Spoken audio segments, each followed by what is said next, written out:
Bismillahirrahmanirrahim. Assalamualaikum warahmatullahi wabarakatuh. Doa movie lovers dimanapun kalian berada, semoga kalian semua dalam keadaan sehat dan selalu bahagia. Di kesempatan kali ini saya akan menceritakan alur cerita film White Soldier, tentunya dengan rasa yang berbeda dan juga dengan kemasan yang berbeda pula. Oke, tak usah berlama-lama lagi ya sob, supaya tidak menimbulkan pemborosan kata. Dan inilah sebuah pantun untuk Anda semua. Ngresik lamongan, ngopi dhisik baru omong-omongan.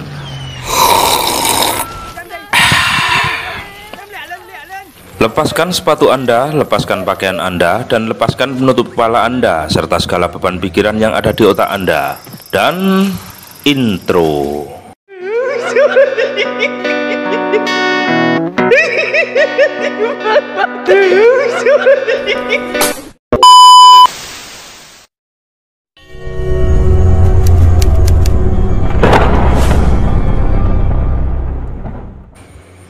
Di kesempatan kali ini, saya akan kembali membahas satu lagi film perang buatan Prancis.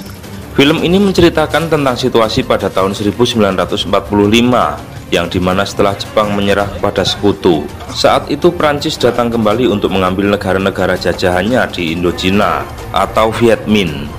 Namun itu semua tidaklah mudah, karena gerilyawan di Indochina tetap akan berjuang mati-matian mempertahankan tanah air mereka. Dan untuk cerita selengkapnya, marilah kita simak bersama-sama.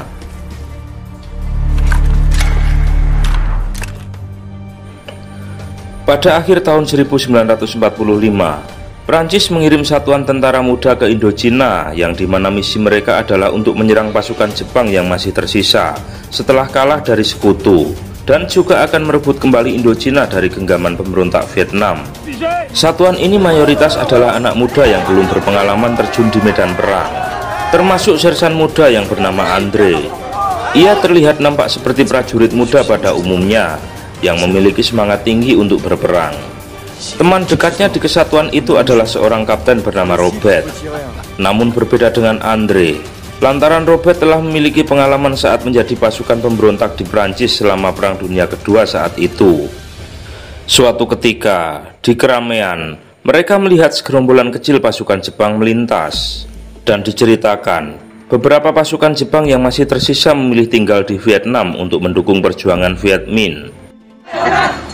Tak lama kemudian, terlihat melintas kelompok demonstran kecil yang menyuarakan dukungan kepada Viet Minh dan penolakan kepada kolonial Prancis untuk berkuasa lagi. T'as dû en dégommer, dû faire quelque chose, non, de tuer un homme.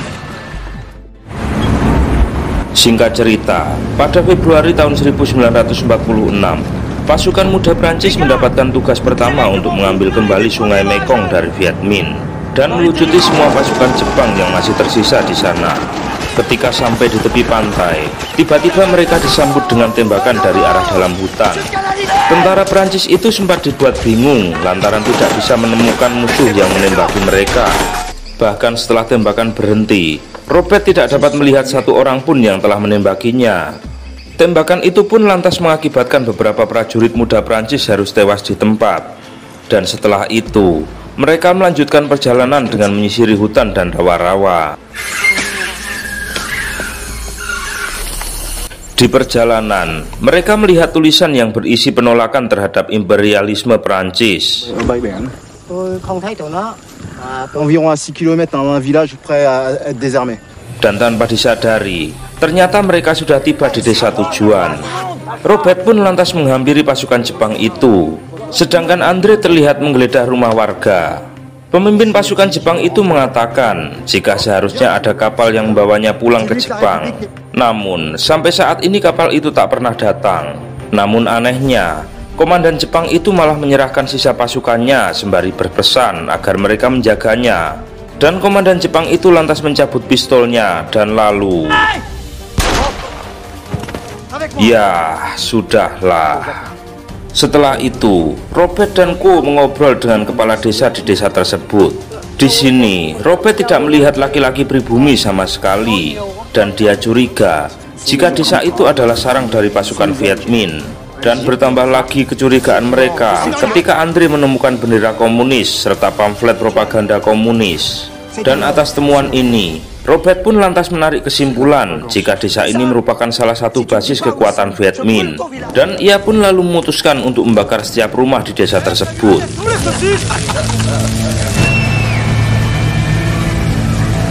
Setelah membakar desa itu, prajurit Prancis lalu kembali melanjutkan perjalanan mereka, dan tanpa disadari, ternyata mereka telah terpancing masuk ke dalam ladang ranjau. Semua prajurit pun panik dan memilih untuk mundur. On va repousser. Je m'en fous, Duhan. Chacun dans les pas du précédent. Tu viens, Gary.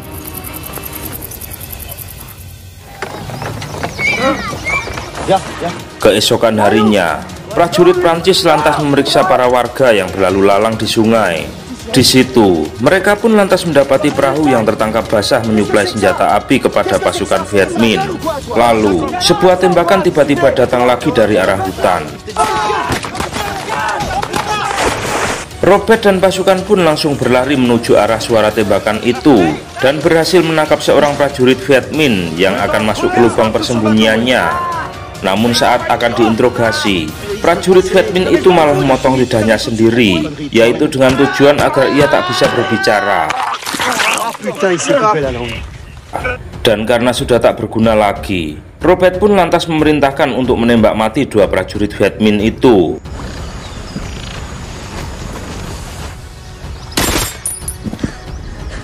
Dan sore itu, Robert memutuskan untuk beristirahat sejenak di sana.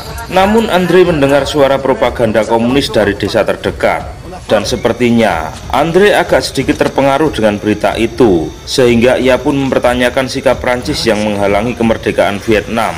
Padahal dulu Prancis juga ingin merdeka dari Nazi Jerman.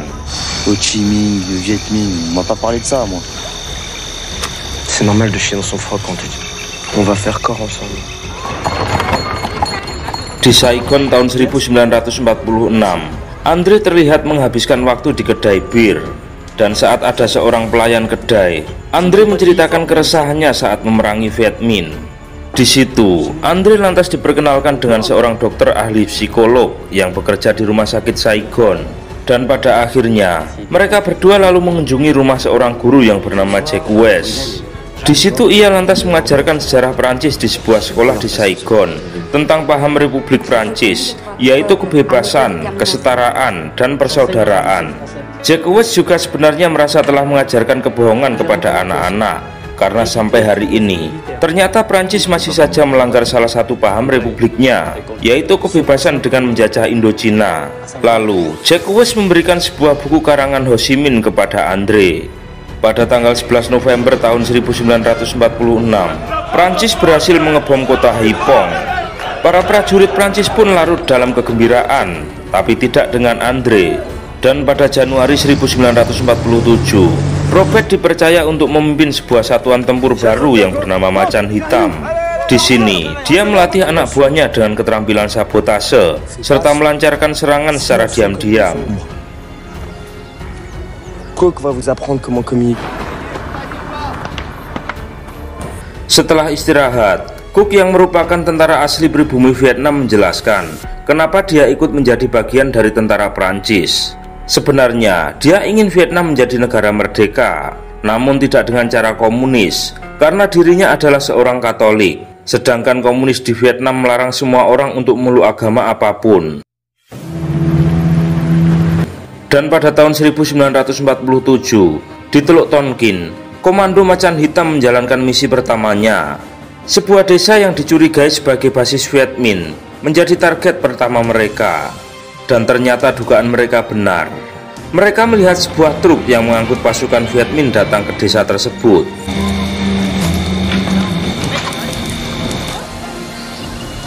Pagi harinya, Robert mengajak pasukannya masuk ke desa secara diam-diam dan lalu membunuh penjaganya. Rumah warga pun diledakkan.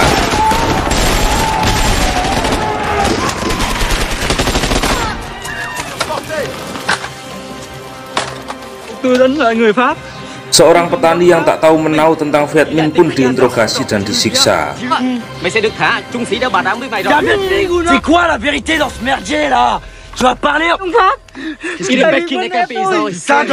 Andre hanya bisa terdiam melihat warga yang tidak tahu apa-apa. namun tetap dibantai oleh rekan-rekannya.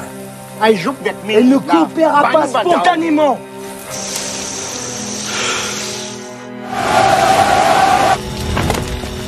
Suku-suku pedalaman Vietnam pun juga ikut menjadi sasaran kebrutalan dari pasukan macan hitam ini.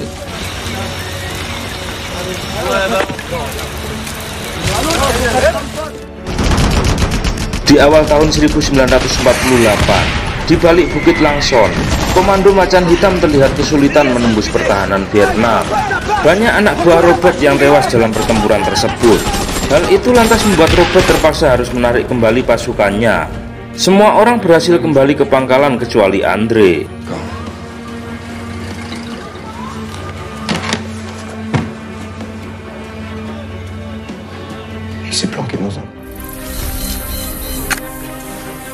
Andre memilih menyerah kepada Viet Minh daripada harus melawan.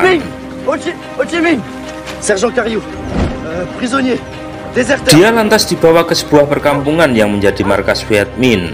Dan saat petugas Viet Minh bertanya kepada Andre kenapa ia kabur dari satuannya, Andre lantas menjelaskan jika dia muak dengan kekejaman prajurit Prancis yang membunuh warga sipil.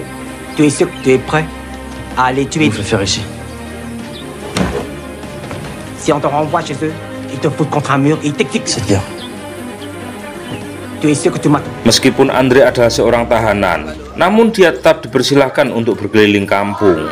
Di situ Andre bertemu dengan seorang guru yang sedang menyebarkan propaganda komunis kepada para petani. Guru itu lantas meminta Andre agar ia berbicara di depan warga tentang kekejaman tentara Prancis kepada warga Vietnam. C'est pas toute l'armée française, ça reste des individus.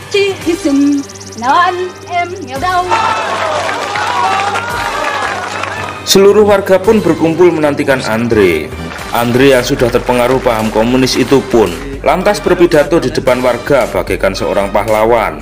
Seluruh warga pun dibuat takjub oleh Andre yang menentang segala bentuk penjajahan. Pidato dari Andre itu pun berhasil membakar semangat warga dan pejuang kemerdekaan Vietnam. Dans une belle famille. Il va naître dans un pays libre, garçon. Même dans le pays libre de demain que nous promettons.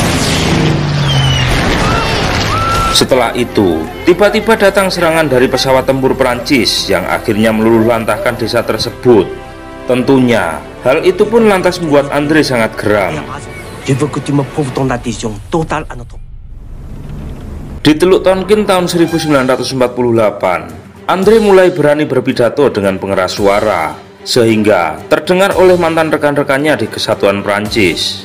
Dan tak hanya itu, Andre juga mulai mengangkat senjata bersama pejuang Viet Minh. Andre pun tak ragu untuk membunuh mantan rekan-rekannya sendiri.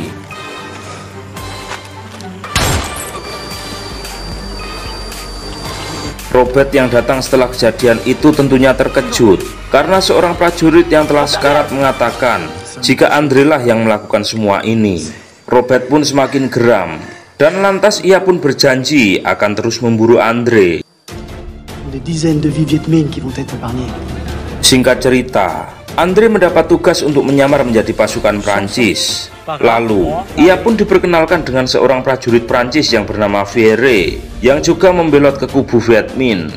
Pada awal tahun 1949, operasi Viet Minh merebut benteng Bacan akhirnya dimulai. Setelah artileri Viet Minh ditembakkan, mereka semua berlari menyerang pertahanan Prancis. Namun, kubu Prancis yang berada di dalam benteng lebih mudah membantai prajurit Viet Minh. Dan disitulah Andre dan Vierre lantas memulai aksinya dengan menyamar layaknya seorang prajurit Prancis yang tersesat. Jadi, prajurit Prancis yang berada di dalam pun percaya dan lantas membukakan pintu benteng tersebut. Dan saat itulah, akhirnya Viet Minh berhasil masuk dan merebut benteng dari dalam.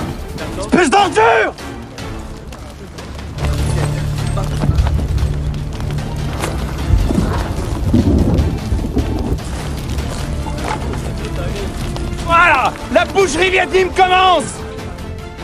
Ho Chi Minh vient en personne. Kembali ke Robert, yang dimana dia mendapat berita dari sang kolonel jika Andre sekarang bekerja sebagai pembuat propaganda. Banyak gelombang desersi besar-besaran di tubuh militer Prancis karena propaganda Andre. Dan sehari setelahnya, Robert menangkap seorang prajurit Viet Minh yang berada di kota. Di situ, mereka mendapati pamflet yang berisi rencana kedatangan Ho Chi Minh ke sebuah desa.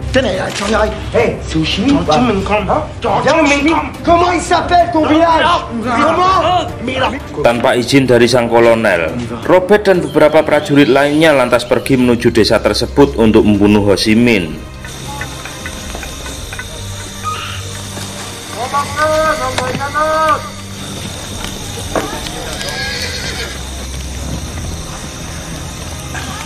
Setelah sehari mereka mengintai, akhirnya Ho Chi Minh datang bersama dengan Andre. Lalu, Ho Chi Minh masuk ke dalam lubang bawah tanah Viet Minh. Tanpa berlama-lama, Robert dan para pasukannya pun langsung mengikutinya. Namun mereka kebingungan, karena terowongan itu terdapat banyak cabang. Dan tiba-tiba, terdengar suara ledakan granat. Dan mereka pun baru menyadari, jika itu hanyalah sebuah jebakan. Alhasil, mereka semua pun terkubur hidup-hidup di dalam lubang itu. Tapi beruntungnya, Robert dan Co masih dapat terselamatkan meskipun mengalami cedera yang parah. Sang kolonel lantas mengatakan jika Ho Chi Minh yang asli tak akan pernah keluar dari persembunyiannya.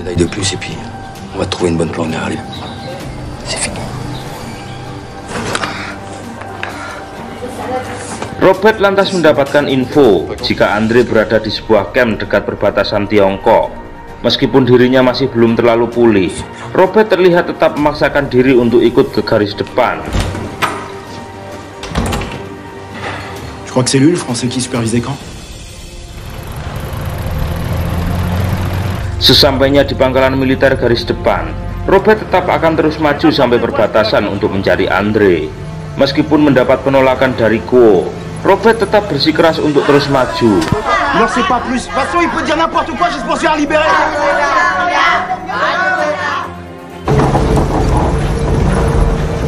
Namun di tengah perjalanan, mereka diserang oleh pasukan Viet Minh. Serangan itu pun lantas membuat Go terluka parah lantaran terkena ledakan mortar. Hal itu akhirnya membuat Robert memilih untuk mundur. Namun saat anak buahnya pergi, Robert malah masuk ke hutan dan membuang senjatanya. Lalu, Robert menemukan mayat prajurit Prancis yang sudah mulai membusuk, dan Robert mengambil tanda pengenalnya untuk digunakan saat menyerahkan diri ke Viet Minh. Karena seharian tanpa bekal makanan, Robert pun mendatangi warga Vietnam untuk minta air minum. Namun, warga itu malah mengusir Robert. Lalu Robert pun ditemukan oleh pasukan Viet Minh. Soldat, je veux plus faire la guerre. T'as eu combien? Setelah diberi minum, ia lantas dibawa ke kamp kerja paksa Viet Minh. Ternyata di sana banyak prajurit Prancis yang tertangkap.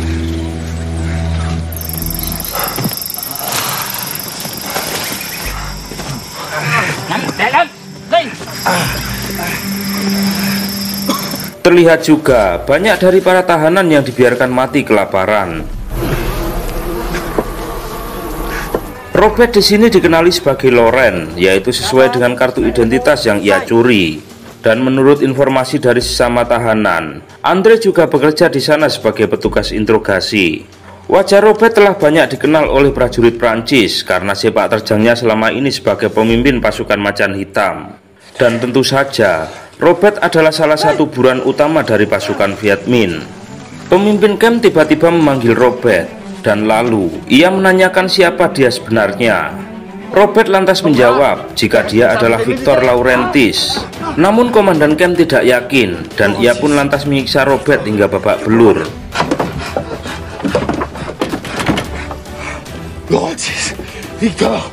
Meskipun begitu, Robert tetap tak mau mengaku jika dia sebenarnya adalah pemimpin pasukan macan hitam. Dan karena tidak juga mau mengaku, maka tahanan lainnya pun juga terpaksa harus dihukum dengan tidak diberikan makanan.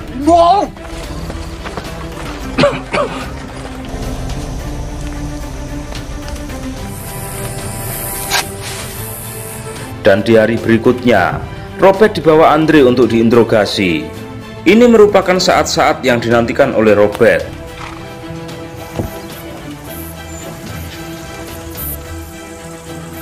Des jeunes soldats Je m'occupe seulement de rallier les prisonniers à la cause Viet Minh.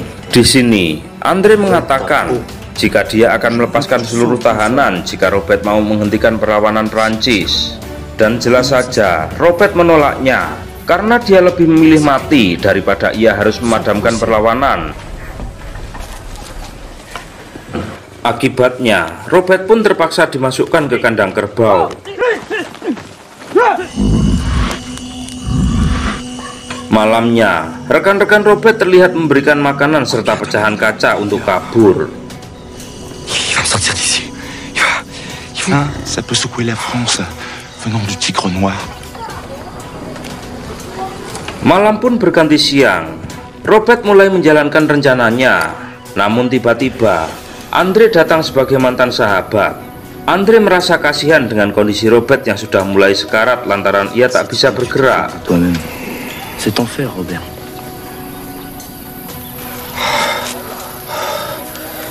Saat diajak berjalan, tiba-tiba di tempat sepi Robert malah menyerang Andre menggunakan pecahan kaca tadi.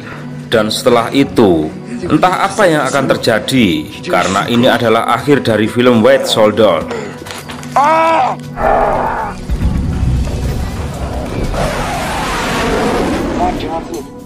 Oke, sekian dulu ya sob alur cerita film dari kita. Mohon maaf jika ada salah-salah kata. Dan sampai jumpa lagi di alur cerita film yang lebih menarik berikutnya. Jika teman-teman penasaran, ikuti terus Doa Movie. Jangan lupa like, komen, share, dan subscribe, serta hidupkan lonceng notifikasi agar kalian tidak ketinggalan dengan alur cerita film yang lain. Dan jika teman-teman ada saran dan kritik atau referensi untuk alur cerita film selanjutnya, silahkan tulis di kolom komentar. Jika ada sumur di ladang, boleh saya menumpang mandi. Jika ada umur yang panjang, saya pasti akan menumpang mandi lagi. Salam sehat selalu, salam lanang, salam sejati, rahayu. Wassalamualaikum warahmatullahi wabarakatuh. Sampai jumpa.